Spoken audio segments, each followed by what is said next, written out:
ಈ ರಾಜ್ಯದ ಜನತೆಗೆ ನಿರಾಶೆಯನ್ನು ಉಂಟು ಮಾಡಿದ್ದಾರೆ. ಮುಖ್ಯಮಂತ್ರಿಗಳು ಬಜೆಟ್ ಅನ್ನ ಓದಲು ಪ್ರಾರಂಭ ಮಾಡಿದಂಥ ಸಂದರ್ಭದಲ್ಲಿ ಅದು ಕೇಳ್ತಾ ಇದ್ರೆ ಯಾರೋ ಸಾಹಿತಿಗಳು ಬರೆದುಕೊಟ್ಟಂತೆ ಕಾಣ್ತಾ ಇದೆ.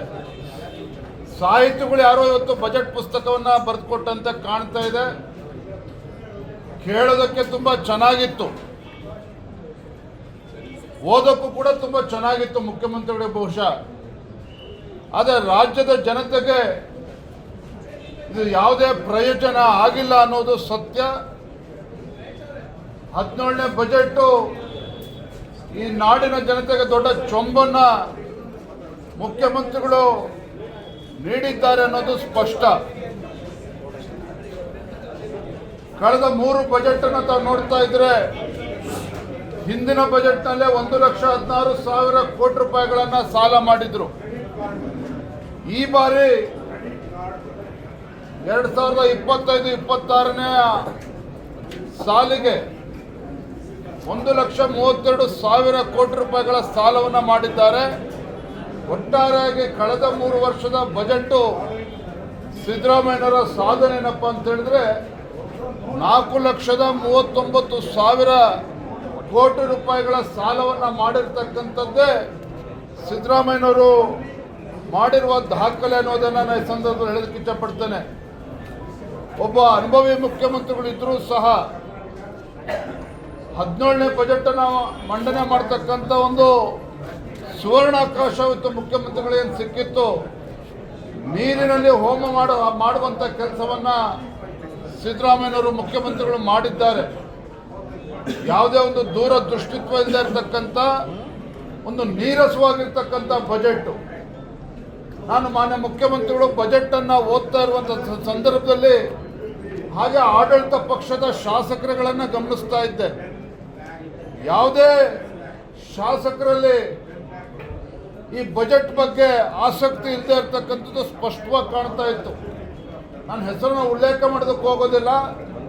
ಆಡಳಿತ ಪಕ್ಷದ ಶಾಸಕರು ಅಲ್ಲಿ ಹಿರಿಯ ಶಾಸಕರ ಹತ್ರ ಹೋಗಿ ಪಂಗ್ನಾಮ ಹಾಕಿದ್ದಾರೆ ಮುಖ್ಯಮಂತ್ರಿಗಳು ಅಂತೇಳಿ ಆಡಳಿತ ಪಕ್ಷ ಶಾಸಕರು ತೋರಿಸ್ತಾ ಇದ್ದಕ್ಕೆ ನಾನು ಗಮನಿಸಿದೆ. ಆ ಸಾಲಿನಲ್ಲಿ ಸಚಿವರುಗಳು ಕಾಣ್ತಾ ಇರಲಿಲ್ಲ. ಕೇವಲ 7-8 ಜನ ಸಚಿವರು ಕಾಣ್ತಾ ಇದ್ರೆ ವಿನಃ ಬೇರೆ ಯಾವುದೇ ಸಚಿವರಿಗೆ ಈ ಬಜೆಟಿನ ಬಗ್ಗೆ ಆಸಕ್ತಿ ಇರಲಿಲ್ಲ. ಆಡಳಿತ ಪಕ್ಷದ ಶಾಸಕರಿಗೂ ಕೂಡ ಈ ಬಜೆಟಿನ ಬಗ್ಗೆ ಆಸಕ್ತಿ ಇರಲಿಲ್ಲ.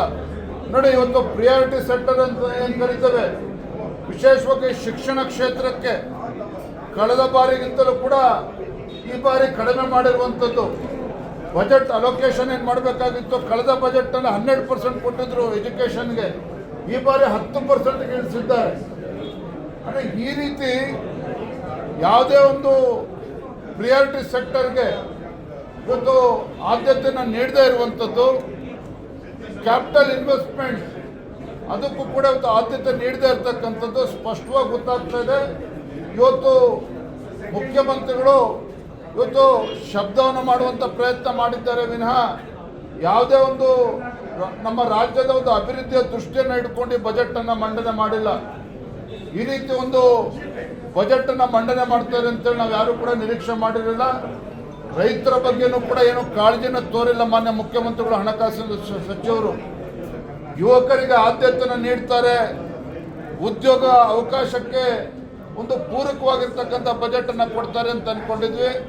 ಅದಕ್ಕೂ ಕೂಡ ಅವಕಾಶನ ನೀಡದೇನೆ ತಮ್ಮ ಪಂಚ ಗ್ಯಾರಂಟಿಗಳಿಗೆ ಹಣವನ್ನು ಕ್ರೋಢೀಕರಿಸೋದಕ್ಕೆ ಸಾಧ್ಯ ಆಗದೇನೆ ಪದೇ ಪದೇ ಅವರು ಅಬಕಾರಿ ಇಲಾಖೆ ಮೇಲೆ ಇವತ್ತು ಡಿಪೆಂಡ್ ಆಗಿರುವಂಥದ್ದು.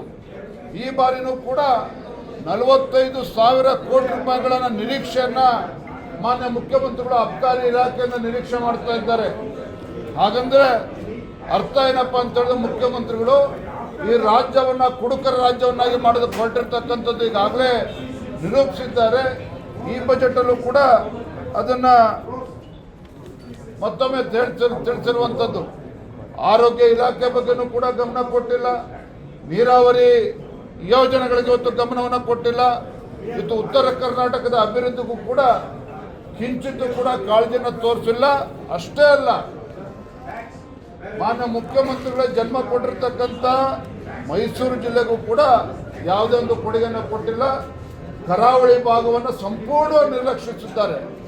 ಕಾರಣ ಏನು?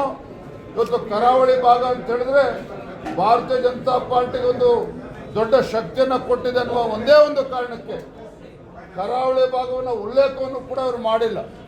ಹಾಗಾಗಿ ಕರಾವಳಿ ಭಾಗ ಇರ್ಬೋದು, ಉತ್ತರ ಕರ್ನಾಟಕ ಇರ್ಬೋದು, ಮಧ್ಯ ಕರ್ನಾಟಕ ಇರ್ಬೋದು, ಹಳೆ ಮೈಸೂರು ಭಾಗ ಇರ್ಬೋದು, ಇಡೀ ಕರ್ನಾಟಕದ ಸಮಗ್ರ ಅಭಿವೃದ್ಧಿಯ ದೃಷ್ಟಿಕೋನ ಇಲ್ಲದೆ ಇರತಕ್ಕಂಥ ಒಂದು ಬಜೆಟ್ ಅನ್ನೋದನ್ನು ನಾನು ಈ ಸಂದರ್ಭದಲ್ಲಿ ಹೇಳೋದಕ್ಕೆ ಇಷ್ಟಪಡ್ತೇನೆ.